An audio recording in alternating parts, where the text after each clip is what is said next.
Hola, bienvenidos nuevamente a mi canal de YouTube. Hoy tenemos la última sesión de 3 sesiones que hemos dedicado al tema de la determinación tributaria. En la sesión pasada estuvimos hablando de la autodeterminación, la autoliquidación de los impuestos, de los tributos y de sus efectos jurídicos formales, jurídicos materiales, de sus características, etcétera, etcétera. Hoy vamos a hablar del procedimiento de determinación de oficio, de todas sus características, sus efectos, y también vamos a hablar de un tema muy interesante que es la polémica en torno a la naturaleza de la determinación tributaria en general. La determinación tributaria de oficio es el procedimiento administrativo a través del cual la administración tributaria establece la ocurrencia del hecho imponible, identifica y calcula los elementos que integran la base de imposición y aplica la tarifa correspondiente y el resto de los elementos necesarios para precisar la cuota liquidable. Este procedimiento puede tener como antecedente y causa inmediata la autodeterminación realizada por el sujeto pasivo, o puede producirse aún ante la ausencia total de una autodeterminación tributaria.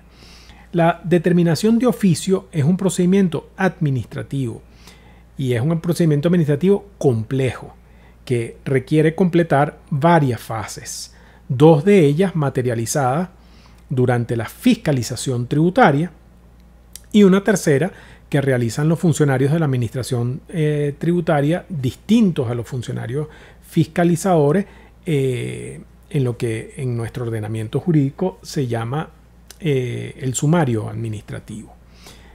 La primera fase, como ya lo vimos, es la fase de recolección, sistematización y examen y valoración de hechos, datos y pruebas relevantes a los fines tributarios. Eso, digamos, que es la tarea fundamental de la fiscalización tributaria, y que está ordenada justamente a la determinación del tributo y, por supuesto, a la constatación del cumplimiento de deberes formales. La segunda fase supone vaciar toda esa información que se ha recolectado, sistematizado en el acta de reparo o en el acta de conformidad que culmina el procedimiento de fiscalización, ¿no? Y supone además la valoración de todos los elementos probatorios recolectados durante esa fase de fiscalización y una labor adicional de subsunción de esos hechos que se han constatado durante la fase de fiscalización en las normas jurídicas que resultan aplicables para, si fuera el caso, formular la propuesta de determinación tributaria, que va a estar contenida en el acta de reparo, y que luego, en una tercera fase, va a ser examinada por los funcionarios sumariadores para confirmar total o parcialmente esa propuesta de determinación o simplemente revocarla o incluso pues modificarla para producir una determinación tributaria completamente distinta, ¿no? En esa tercera fase, cuyo producto va a ser el acto administrativo que pone fin al procedimiento administrativo constitutivo o de primer grado, la administración tributaria confirmará o no la existencia de hechos que constituyen también infracciones a los enunciados normativos que prohíben conducta, y, de ser el caso, impondrá las sanciones correspondientes en el caso, por supuesto, exclusivo de los ilícitos formales y los ilícitos materiales que no ameritan una condena de naturaleza penal, ¿no? Cuyo castigo, como hemos visto con anterioridad, es competencia exclusiva y excluyente del juez penal, de acuerdo con el artículo 202, parágrafo primero, y el artículo 342 del Código Orgánico Tributario. Ahora bien, ¿qué tipos de determinación tributaria de oficio existen?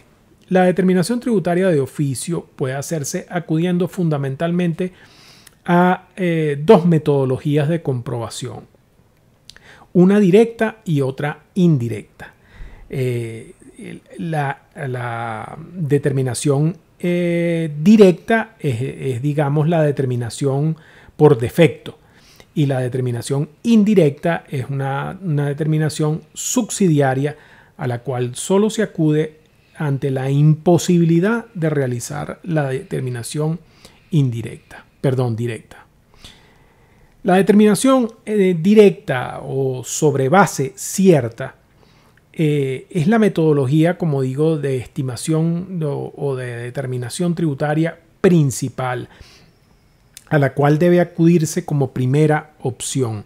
Esta se hace con fundamento en todas las fuentes de información que permiten conocer de manera directa e inmediata, es decir, sin acudir a indicios, presunciones, inferencias, los hechos que dan lugar al nacimiento de la obligación tributaria y que permiten establecer de manera más cercana su cuantía real. El artículo 141.1 del Código Orgánico Tributario dice que es la que se lleva a cabo con apoyo en todos los elementos que permiten conocer en forma directa los hechos imponibles. Se trata entonces de revisar la información del sujeto pasivo que tiene relevancia a los fines tributarios, como es el caso de la contabilidad y sus comprobantes, es decir, facturas, notas de débito, notas de crédito, estados de cuenta, conciliaciones bancarias, comprobantes de emisión de cheques, etcétera, etcétera. Obviamente también, además de la contabilidad, los estados financieros, los libros especiales y auxiliares y la información suministrada por terceros y en general todos los documentos que tengan relevancia a los fines tributarios, a los fines de establecer la ocurrencia del hecho imponible y determinar la base de imposición.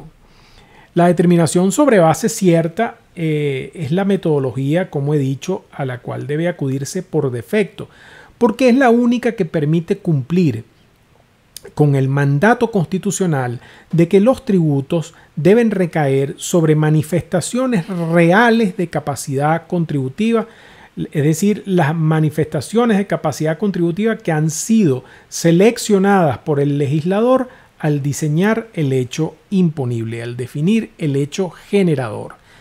Es en esta información relevante a los fines tributarios donde puede constatarse que en un caso concreto ocurrió el hecho imponible, ha nacido entonces la obligación tributaria, donde pueden encontrarse los elementos que integran la base imponible con el objeto de cuantificarla con el mayor grado de certeza posible, donde queda la evidencia de quién es el sujeto obligado, y en definitiva donde se hallan todos los datos necesarios para precisar la existencia y cuantía de la obligación tributaria. La determinación tributaria es principalmente inductiva porque es una indagación o observación que recae sobre ciertos hechos, que es la información tributaria relevante, a partir de los cuales se extraen conclusiones con efectos jurídicos. Pero la verdad es que la determinación es un proceso, como dije al inicio, un procedimiento administrativo complejo que no excluye la inferencia, porque supone también extraer conclusiones a partir de premisas generales, ¿no? La determinación, la otra metodología, además de la determinación sobre base cierta o directa, es la determinación indirecta o sobre base presuntiva. Se llama sobre base presunta o estimatoria cuando, por ausencia total o parcial de datos y elementos de juicio suficientes que reflejen directamente la realidad, la administración tributaria debe recurrir a datos y elementos de juicio que indirectamente reflejan esa realidad y por lo tanto que la obligan a reconstruir esa realidad.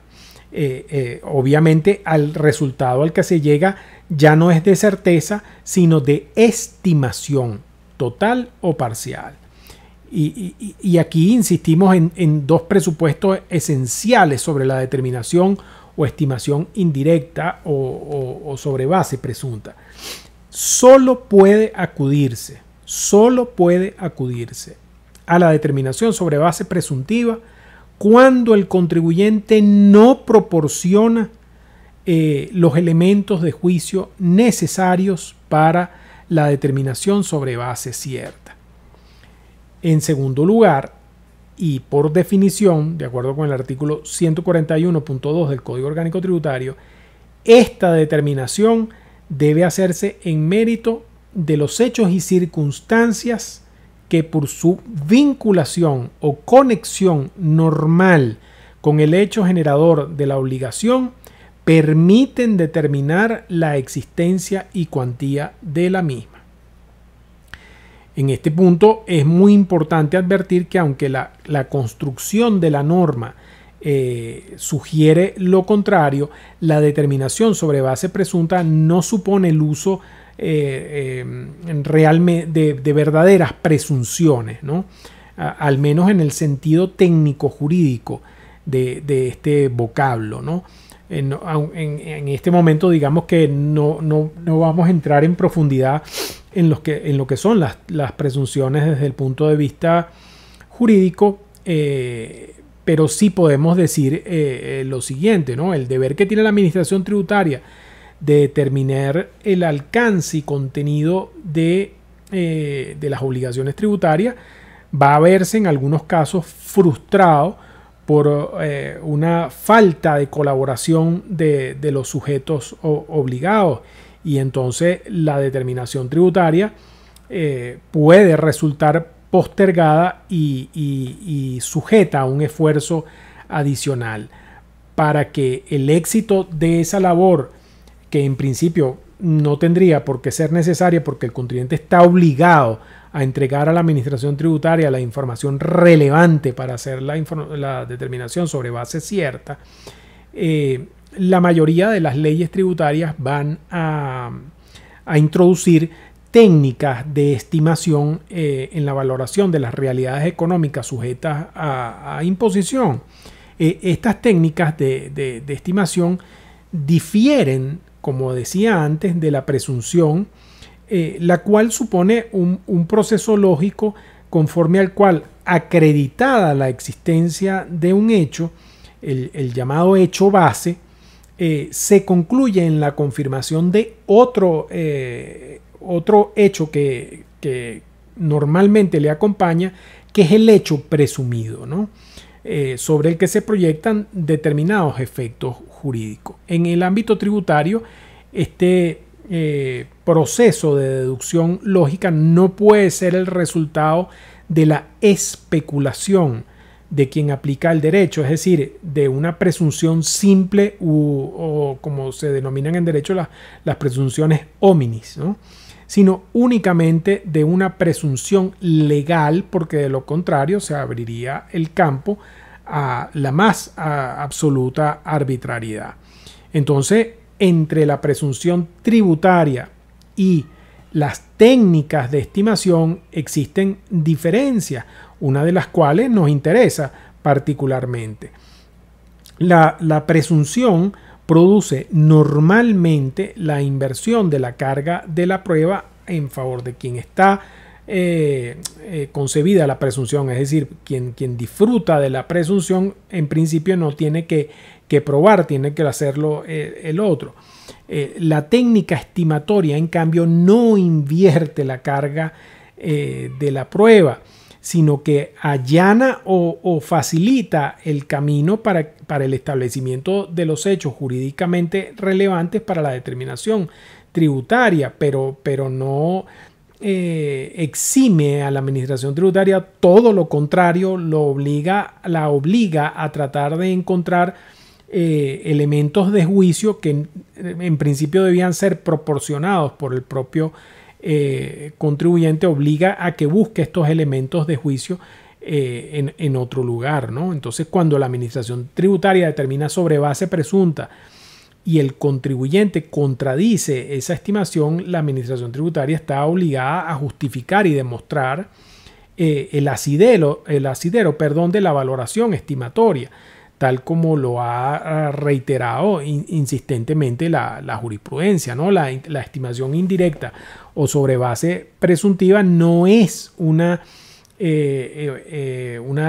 determinación discrecional, arbitraria, donde la administración tributaria puede establecer según su leal saber y entender lo que considere prudente. En lo absoluto.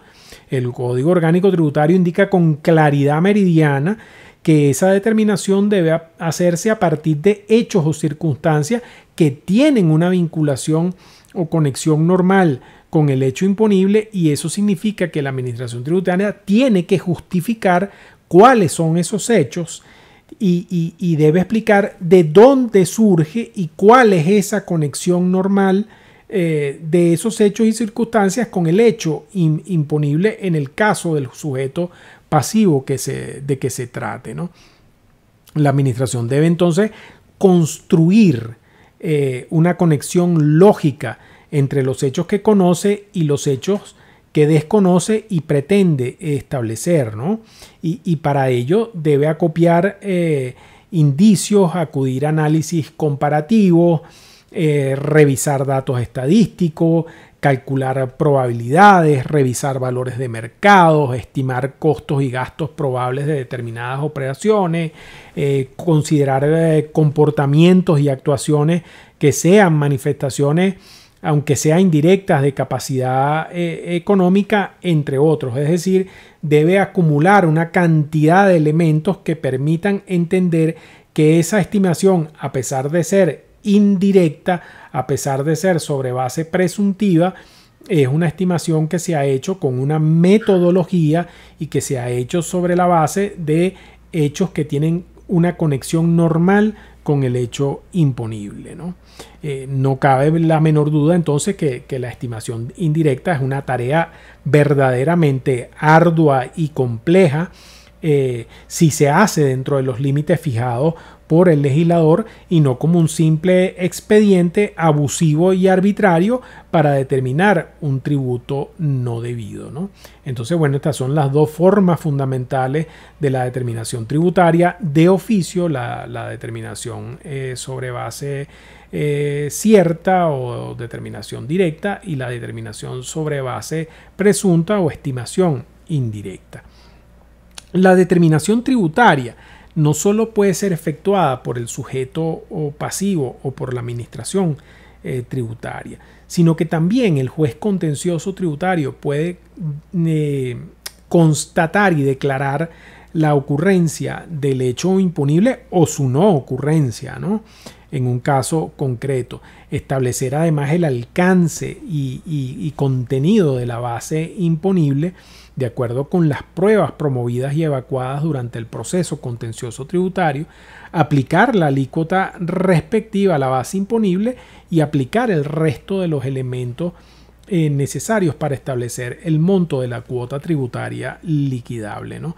Dado que el juez contencioso tributario tiene amplios poderes inquisitivos como todo juez contencioso administrativo, esta determinación tributaria puede coincidir total o parcialmente con la efectuada por el sujeto pasivo o con la realizada por la administración tributaria, o ser totalmente distinta, ¿no? Pero siempre y cuando tenga una base fáctica en los hechos plenamente probados en el proceso, porque en cuanto al derecho aplicable, por supuesto, el juez no está en lo absoluto sujeto a las interpretaciones de ninguna de las partes por el principio iuria novit curia, ¿no? Si el juez contencioso tributario anula total o parcialmente la determinación efectuada por la administración tributaria a través del acto administrativo sujeto a revisión, pero no cuenta con los elementos de prueba necesarios para efectuar una determinación por sí mismo, entonces puede ordenar que esta determinación la haga la autoridad tributaria respectiva. Lo que ocurre usualmente es eso, ¿no? Que el juez tributario ordena que se realice una nueva determinación, pero si ustedes analizan con cuidado el asunto, ustedes se darán cuenta que, por ejemplo, el juez contencioso tributario rechaza o confirma costos y gastos. El juez contencioso tributario rechaza o confirma créditos fiscales. El juez contencioso tributario confirma la procedencia del traslado de una pérdida o la deducción de una pérdida fiscal. El juez contencioso tributario, tiene facultades y de hecho lo hace constantemente para determinar el alcance de la base imponible, la composición de la base imponible de los tributos en general, y además tiene una facultad importantísima de decir: aquí ocurrió el hecho imponible, aquí no ocurrió el hecho imponible. Entonces eso es parte de la determinación tributaria. Que el juez haga la tarea final hasta lo último ya de llegar a la liquidación de la cuota tributaria correspondiente del impuesto a pagar, bueno, eso puede no ser así, y sin embargo el juez puede haber cumplido, como de hecho lo hace constantemente, una labor de determinación de la obligación tributaria, ¿no?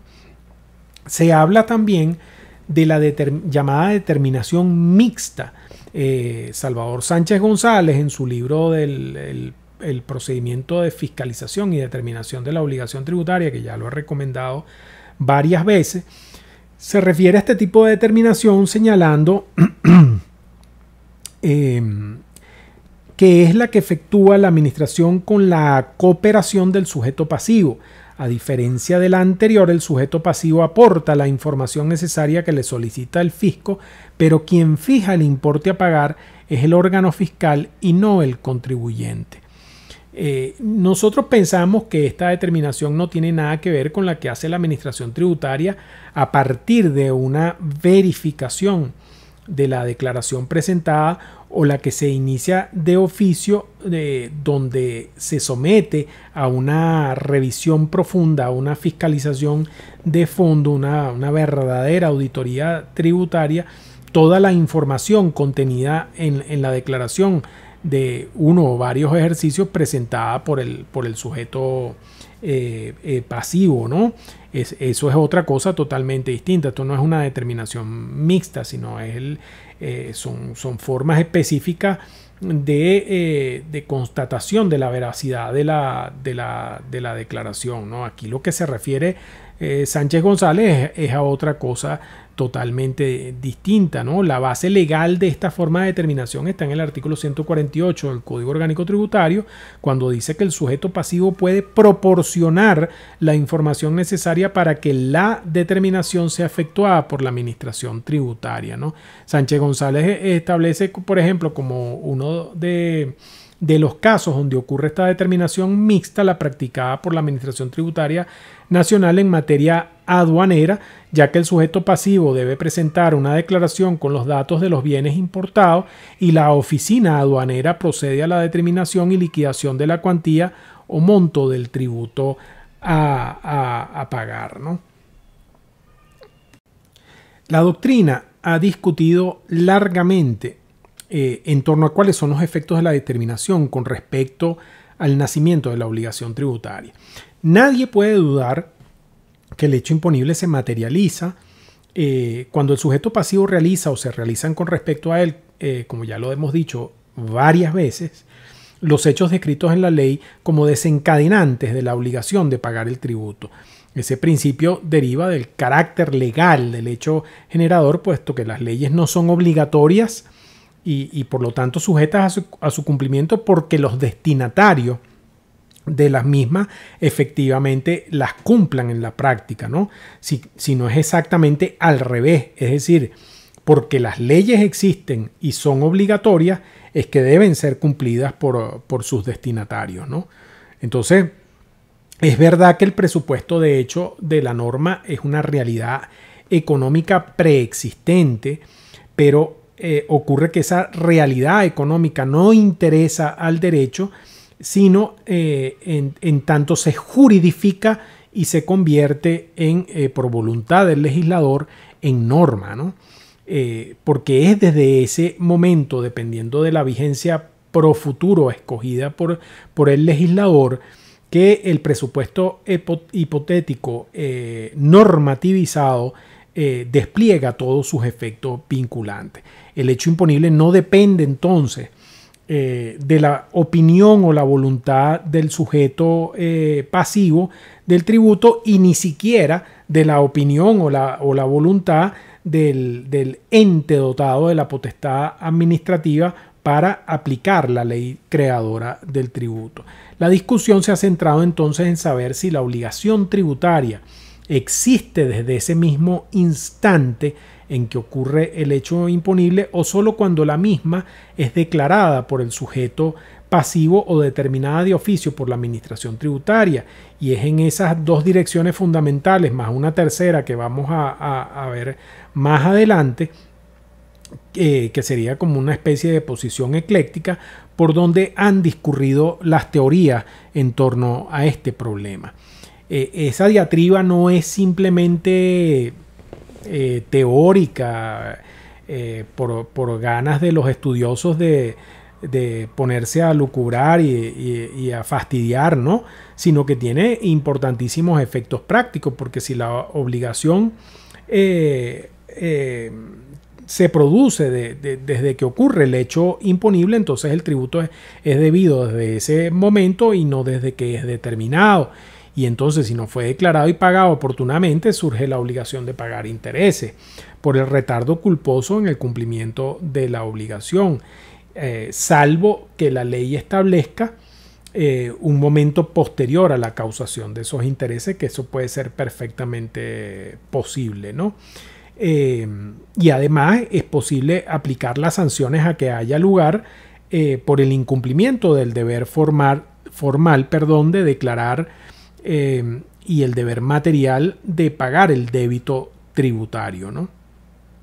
Por otra parte, la prescripción de la obligación tributaria y de la acción para aplicar las sanciones a que haya lugar comenzaría a correr desde que ocurrió el hecho imponible y no desde el momento en que la obligación tributaria fue determinada, ¿no?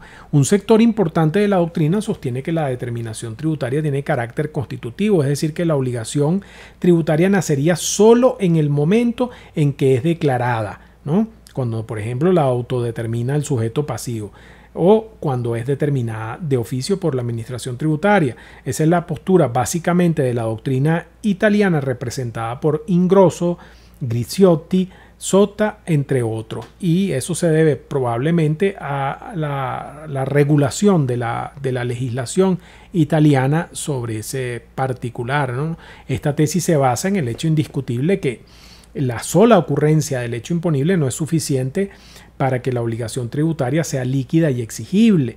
Se dice que hasta tanto no se produce la determinación tributaria, no existe la relación jurídico-tributaria, porque no se ha establecido aún que un sujeto ha realizado el hecho imponible, no se conoce cuál es la base imponible en el caso concreto de ese sujeto pasivo, y no es posible conocer el importe del débito tributario, ni tampoco cuánto éste sería exigible.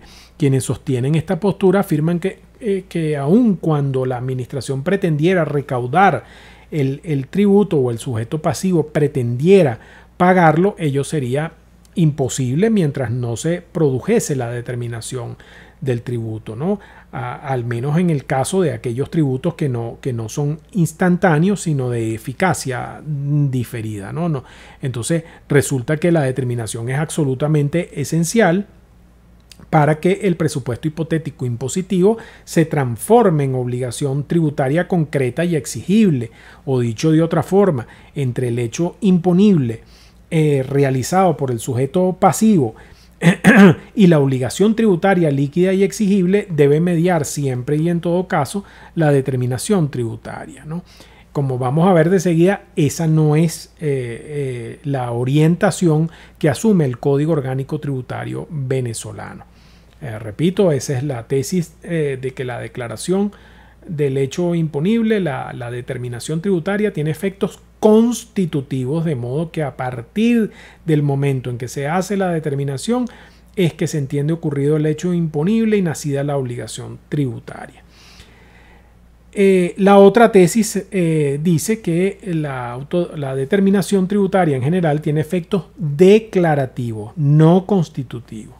Quienes postulan los efectos declarativos de la determinación tributaria señalan que la obligación tributaria existe y es exigible desde el mismo instante en que se materializa empíricamente el hecho imponible. El sujeto pasivo está obligado porque realizó o se materializó con respecto a él el hecho imponible, no porque haya ocurrido la determinación tributaria. La determinación no hace nacer la obligación tributaria, simplemente reconoce su existencia porque constata que ocurrió el hecho imponible, precisa la cuantía de la obligación tributaria y hace que esta obligación sea entonces determinada, líquida y exigible. Esta es la tesis de la mayoría de la doctrina, entre otros de Giannini, Giuliani Fonrouge, Sicardi, Villegas, y en la doctrina patria Sánchez González y Huefe. Y bueno, yo también participo de esa corriente, ¿no? Villegas, Héctor Villegas, uno de los tributaristas más esclarecidos de todos los tiempos, dice al respecto que la virtud de un acto declaratorio consiste en eliminar un estado de incertidumbre. Esto es lo que sucede en el caso de la determinación. Se sabe que existe una obligación, pero ella es incierta en cuanto a sus características y a veces es ilíquida. Dice Villegas, el acto declarativo de la determinación queda particularizado por la preexistencia de un derecho que la determinación se limita a reconocer sin generar efecto alguno sobre su creación, transferencia, modificación o extinción. Continúa Villegas diciendo, por la existencia además de un obstáculo al ejercicio de ese derecho que el acto declarativo de la determinación remueve, instaurando la certeza y tomando ese derecho preexistente, tornando ese derecho preexistente en eficaz y exigible. Me parece extraordinaria la explicación de Villegas, ¿no? El procedimiento de determinación se ha llevado a cabo por el propio sujeto pasivo, que es la autoliquidación que ya estudiamos, o de oficio por la administración tributaria. Es una actividad necesaria para que puedan ser establecidos todos los elementos de la obligación tributaria, pero en ningún caso hace nacer la obligación tributaria. Esta obligación ya existe y solo requiere una concreción en la práctica, ¿no? Quienes sostienen esta teoría, que es la que más se aviene al carácter ex lege de la obligación tributaria, que no depende de la voluntad del legislador, explican que no depende de la voluntad ni del sujeto pasivo ni de la administración, sino de la voluntad de la ley. Explican que si la determinación tributaria fuere constitutiva, entonces no existiría la obligación por mandato de la ley, sino como consecuencia de la voluntad de la administración o del sujeto pasivo que declara el hecho imponible, y sabemos que eso no es así. No habría un vínculo obligacional ex lege, sino derivado de la acción del acreedor o del deudor o de ambos conjuntamente, ¿no? El único inconveniente de esta tesis es que en la práctica la obligación no puede ser exigida por el acreedor ni cumplida por el deudor hasta tanto no sea determinada, ¿no? De modo que, aunque es verdad que ha ocurrido el hecho imponible, la realidad es que aún no ha podido desplegar su efecto natural, que es la obligación tributaria líquida y exigible, ya susceptible de ser satisfecha, ¿no? La tesis declarativa es la tesis asumida por el Código Orgánico Tributario, como perfectamente puede evidenciarse del contenido de sus artículos 13, 36 y 37, ¿no? Yo no los voy a leer, por supuesto, ¿no? Lo propio puede extraerse de las normas que regulan la prescripción en las cuales el momento inicial del cómputo es el hecho imponible y no la determinación tributaria. En cambio, si la obligación solo existe desde el momento en que es determinada, aunque haya ocurrido el hecho imponible, si no hay determinación no puede haber incumplimiento y entonces no procede ni la liquidación de intereses de mora ni la aplicación de sanciones, ¿no? En el caso de la causación de los intereses de mora es extremadamente interesante y probablemente eso lo vamos a tratar en una videoconferencia especial en la cual haremos todo el recorrido que casi que es una especie de vía crucis de lo que ha ocurrido con el tema de los intereses moratorios, ¿no? Las idas y venidas de la jurisprudencia aderezadas con los cambios legislativos y también las posiciones de la doctrina, ¿no? Es verdaderamente enrevesado todo lo que ha ocurrido con el tema de los intereses moratorios y por eso me parece que tiene que ser objeto de un análisis especial, ¿no? En todo caso, hay un libro muy bueno al respecto de Humberto Romero Musi.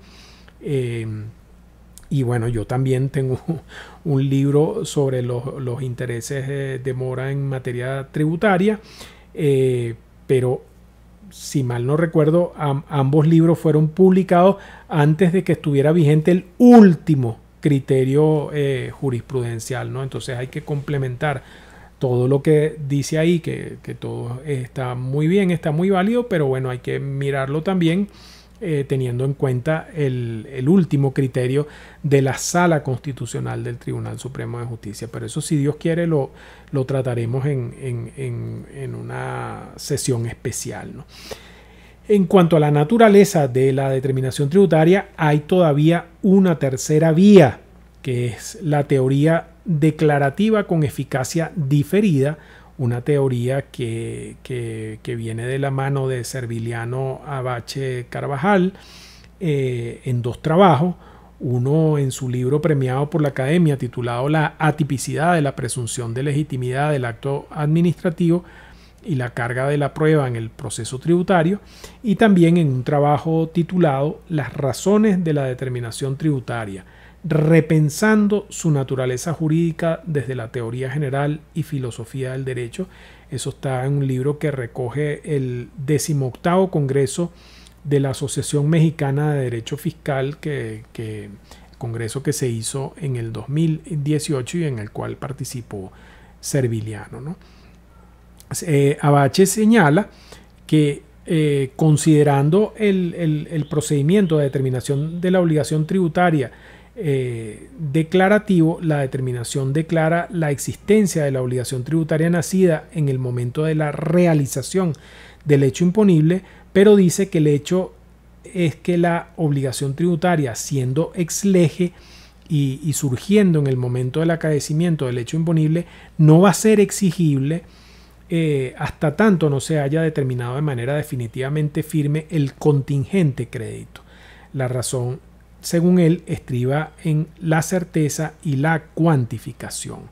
Él sostiene que aun cuando la obligación tributaria nace en el momento en que se realiza el hecho imponible por imperio de la ley, no es posible exigir el cumplimiento de una obligación contenida en un acto administrativo que carece de certeza. Esto es, se desconoce si nació en la realidad, si nació la obligación en la realidad, ¿no? Y esto dice él que no se va a saber hasta tanto no se haya declarado su existencia de manera definitivamente firme una vez culminado el procedimiento de determinación y se haya verificado con la consabida dificultad implícita en dicha labor si la situación fáctica individual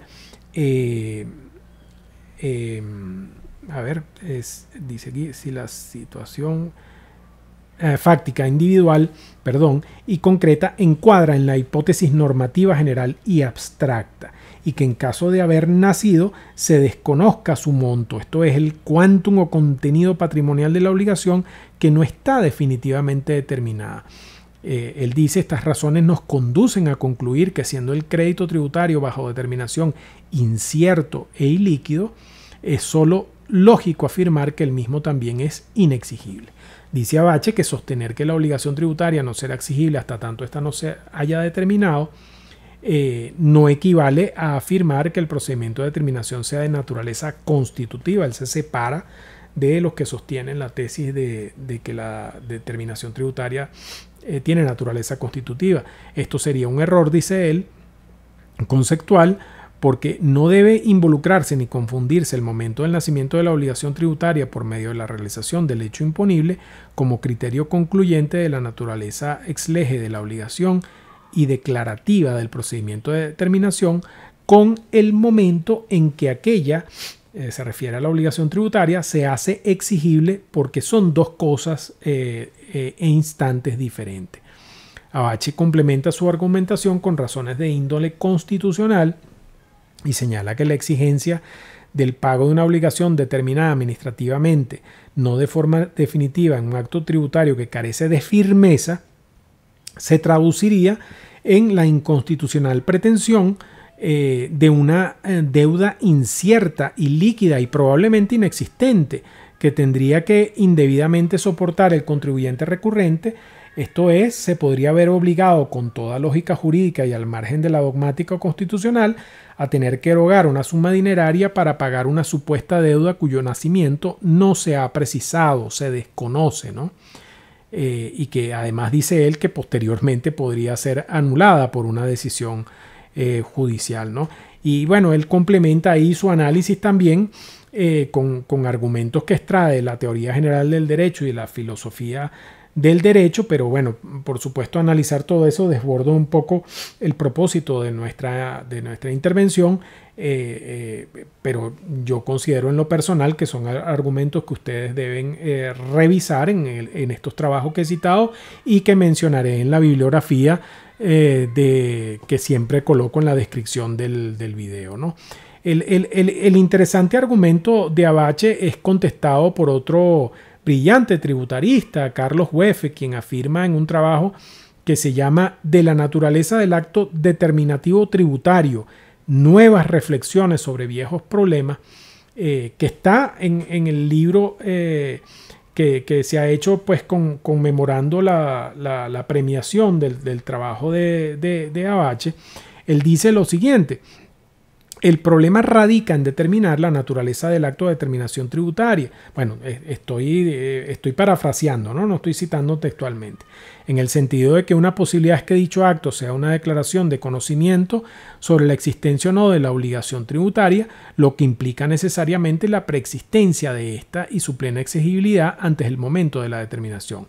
La otra alternativa sugerida es que el acto de determinación sea una declaración de voluntad de la que depende ya no la existencia sino la exigibilidad de la obligación tributaria, y en ese caso el acto determinativo establecería el término de cumplimiento de la obligación ya nacida ex post facto a modo de necesaria interpelatio, ¿no? Huefe dice que dada la identidad entre las obligaciones civiles y las tributarias a este respecto, se utiliza la clasificación de las obligaciones en razón del tiempo de su cumplimiento en obligaciones puras y simples, obligaciones condicionales y obligaciones sometidas a término como criterio para resolver el problema, ¿no? Él dice que la dificultad de conocer a priori la cuantía de la obligación tributaria en razón de la complejidad de la legislación respectiva sirve de base a Abache Carvajal para entender el acto de determinación. O sea, le está comentando el trabajo de Abache Carvajal.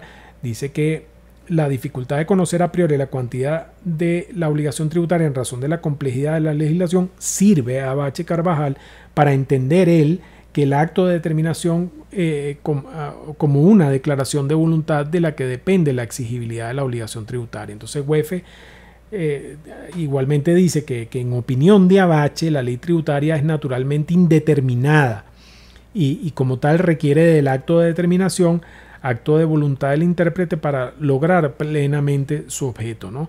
Y sobre tales premisas será únicamente la presunción de veracidad que dimana del acto administrativo formalmente firme, independientemente de su autoría, la que otorgará certeza, liquidez y exigibilidad a la obligación tributaria. Entonces Huefe indica que que si se admitiera esta tesis, estas cualidades quedarían diferidas en el tiempo hasta tanto la firmeza del acto determinativo como una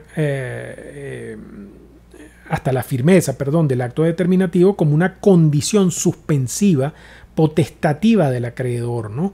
Equivalente a la interpelatio a la que se refiere la parte infine del artículo 1269 del Código Civil como requisito de exigibilidad de las obligaciones condicionales. Él dice que la ley tributaria es susceptible de ser conocida, entendida y aplicada de forma racionalmente comprobable por cualquier operador jurídico, incluyendo a los contribuyentes y a los responsables, y esa es la tesis mayoritaria en la doctrina nacional, incluyendo a Romero Musi, porque, por ejemplo, en el caso de la mora tributaria, él dice que la mora tributaria es una mora ex re y opera por voluntad de la ley, no del acreedor. Dice Huefe que la ley tributaria es capaz por sí misma de establecer previamente las condiciones y requisitos necesarios para el nacimiento de la obligación tributaria, con todas sus cualidades de validez, certeza, liquidez y exigibilidad desde el momento de la realización del hecho generador, y que negar la posibilidad de conocer la ley tributaria equivale a negar la propia existencia del derecho o a todo evento su inutilidad para determinar coactivamente la conducta humana hacia el deber ser que impone la norma. Él dice que existe una contradicción implícita en esta tesis, porque si el derecho no es tal hasta tanto lo declaren los tribunales y el valor jurídico de esas decisiones depende de una regla, es cuando menos dudosa la autoridad de quien decide, dado que proviene de una fuente que por su naturaleza no es cognoscible, ¿no? Esta conclusión es evidente para los casos fáciles donde su simplicidad no deja lugar a dudas de cuál es la solución correcta, que en nuestro caso, si la obligación tributaria existe y es válida, cierta y líquida y exigible o no, ¿no? Lo que él llama el escepticismo interpretativo expresado en el derecho tributario a través de la tesis declarativa con eficacia diferida no estaría en sintonía con tres postulados fundamentales del derecho, a saber, la indisponibilidad del tributo, la reserva legal tributaria y la irretroactividad de las leyes tributarias, ¿no? La verdad es que esta polémica es bien compleja. A mí me parece que vale la pena examinarla en profundidad. Mi posición es un poco más simple. Yo no tengo duda alguna de que la obligación tributaria nace con el acaecimiento de la realidad del presupuesto hipotético previsto en la norma, cuando el contribuyente realiza o se realiza con respecto a él la circunstancia seleccionada por el legislador y tipificada como evento matriz para el nacimiento de la obligación tributaria. Desde ese mismo instante, la obligación tributaria existe y es exigible, porque sostener lo contrario implicaría que no puede existir ninguna obligación ex lege. Las obligaciones ex lege serían letra muerta, pues no existirían hasta tanto su exigibilidad no fuera declarada ad nutum, o sea, voluntariamente por el sujeto obligado o coactivamente por la autoridad encargada de aplicar la ley, ¿no? Yo pienso que la determinación no condiciona la existencia de la obligación y tampoco condiciona su exigibilidad. Ambas derivan de la ley, y la determinación solo hace que la obligación ya nacida y exigible sea cuantificada para que pueda ser cumplida efectivamente, ¿no? Además, la determinación no se realiza al margen de la ley, sino dentro de ella, de modo que la ley sí ofrece efectivamente todos los elementos necesarios para conocer la existencia, cuantía y exigibilidad de la obligación, ¿no? En cuanto al argumento de que la tesis simple avalaría de que la tesis declarativa simple, no de eficacia diferida, sino simplemente declarativa, avalaría que una obligación inexistente pueda ser exigida mediante un acto de determinación tributaria que luego podría eventualmente ser anulado, habiéndose entonces declarado algo inexistente, también podría ocurrir que la tesis de la determinación con eficacia diferida avale que el acto de determinación confirmado por el juez contencioso tributario declare la existencia de una obligación que en realidad nunca ocurrió. Algo que me imagino yo que puede haber ocurrido en muchos casos, ¿no? Es decir, el hecho imponible y el consecuente nacimiento de la obligación tributaria no depende de la voluntad de nadie. Si ocurre, ocurre, sea determinado o no. Es una realidad empírica que puede ser desconocida adrede o por simple ignorancia, pero lo que no puede ser es borrada. Si ocurrió el hecho imponible, ocurrió y nació la obligación tributaria. No depende sino de la voluntad de la ley, ¿no? El problema es cómo se hace efectiva esa obligación, y eso es un asunto distinto, ¿no? Siempre será posible que el hecho imponible determinado por quien sea no haya ocurrido jamás. Y también que haya ocurrido el hecho imponible, pero nadie lo determinó nunca. Y sin embargo es innegable que ocurrió. Yo podría, por ejemplo, perfectamente declarar el impuesto sobre la renta sobre la base de un ingreso que jamás recibí y pagar de un enriquecimiento neto que jamás obtuve en un ejercicio fiscal determinado. Y lo declaro y pago y nunca ocurre ninguna verificación de esa declaración, pero el hecho imponible jamás ocurrió, ¿no? Y puede ocurrir también lo contrario, que yo obtenga un enriquecimiento neto que sea gravable de acuerdo con el impuesto sobre la renta, pero no lo declaro y nadie se dio cuenta, pero el hecho imponible ocurrió, está ahí, ¿no? Entonces, a mí lo que sí me parece sumamente difícil, muy complejo de sostener, salvo en el mundo de la física cuántica o de la paradoja del gato de Schrödinger, que el gato puede estar muerto y vivo al mismo tiempo, es el hecho de que la obligación tributaria sea determinada e indeterminada a la vez, ¿no? Eso no he logrado todavía cómo entender ese asunto, ¿no? Pero bueno, como dijo Julio César antes de regresar a Roma, luego de su campaña en la Galia y frente al Rubicón, ¿no? Alia jacta est, la suerte está echada, ¿no? Ustedes decidirán cuál es la teoría que más les conviene. A mí lo que me queda de esto es la gran satisfacción de que tenemos tributaristas muy talentosos que son capaces de pensar profundamente en los temas más espinosos del derecho tributario y se compartan o no sus posiciones. Esto lo que demuestra es que hemos evolucionado muchísimo de cuando solo éramos unos simples comentaristas de leyes, ¿no? Bueno, esto ha sido un paneo, yo diría muy rápido, en 3 sesiones sobre la determinación tributaria. Yo les he dejado consignado en la descripción de los videos una bibliografía muy interesante, casi toda ella digitalizada, que ustedes deben consultar. Y bueno, nada, decirles que espero que estas sesiones hayan sido de utilidad para ustedes. Y bueno, que nos vemos muy pronto. Muchas gracias.